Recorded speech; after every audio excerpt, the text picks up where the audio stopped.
So all of us are in fitness because we want to get something out of fitness, but wanting something does not mean that we are attached to it.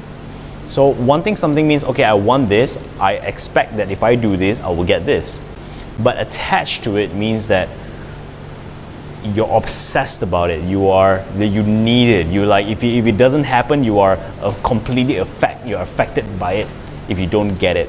So how does wanting look like? It's like, I want to have a nice booty. I want to have I want to have a lean. I want to have six-pack abs, right? I want to be lean. I want to be healthy, right? I want it. I really want it. Okay, being attached to it means I do this in order for me to get this, and if I don't get this, or if I get anything less than this, it's a shitty experience.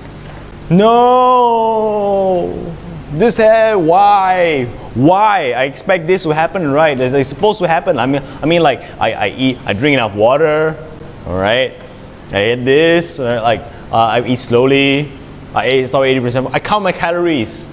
I did so many things. So obviously, I should be losing weight, but I'm not. I gain weight. So that's what it means to get attached, So here's the problem with getting attached.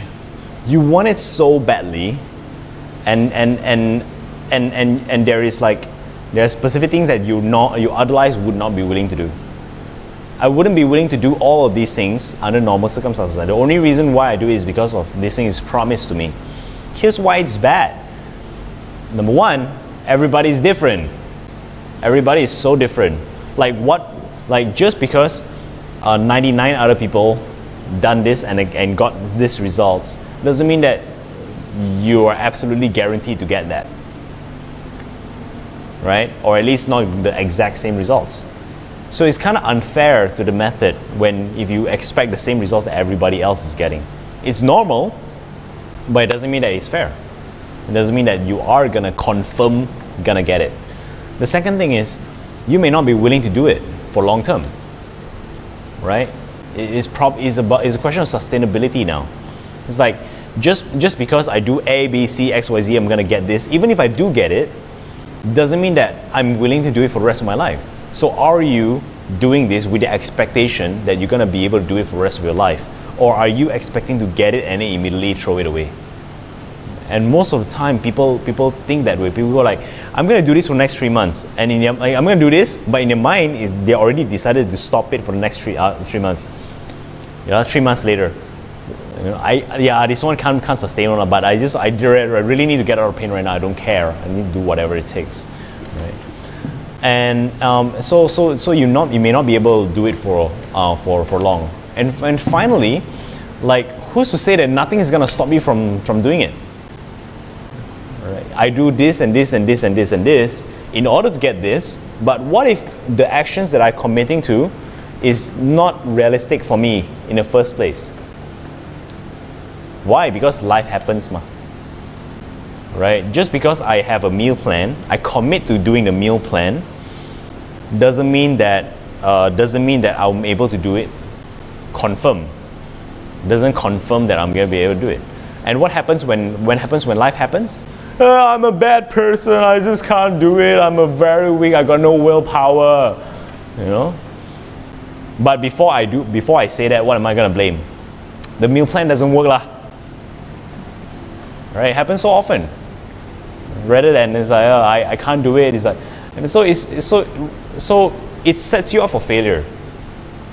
Because when you expect a certain result, no matter what you expect, you're not getting it. It's not likely that you're going to get the exact same amount of results. So that is right. And when that happens, you get so emotional. You get so emotional about not getting it. Because why? Because you're attached. Right?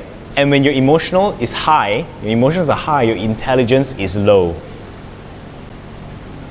And that causes you to make even more mistakes. That cause you to go into even more of a downward spiral, to make even more mistakes, and then eventually it's like, might as well not do it. So rather than getting attached to it, right? It's okay to want it. So it's more like the mindset over here that we should be doing is, I'm going to do this. Let's test and see. Let's test this out. Let's try it out. Very non-committal, low commitment try. Let's try it out. Okay? It doesn't work. It means there's a feedback. What else can I change? It's time to zoom out. Take a look. Right? Is this really the best way for me? So approach it in a more logical way. Detach from all outcomes.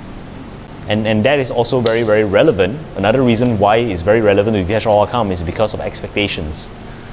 So like if you go into a relationship with somebody and you have all kinds of expectations of this person, you're setting yourself up for a very bad relationship with this person.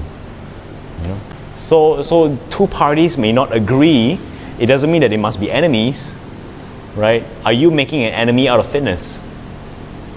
Right? If you don't want to make an enemy out of fitness, right, don't expect so much, right?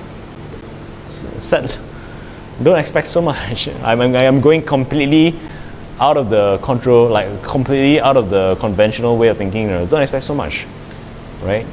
Appreciate more. Trade your expectations for appreciation. Appreciate what fitness can do for you. Appreciate what fitness can bring you. Appreciate yourself. Appreciate what you can do for fitness, right? But don't expect. You expect yourself. You expect fitness. And getting attached to the outcome, getting so emotional, and then eventually it's like, it's so stressful. I don't want to do it anymore. Okay, so yeah.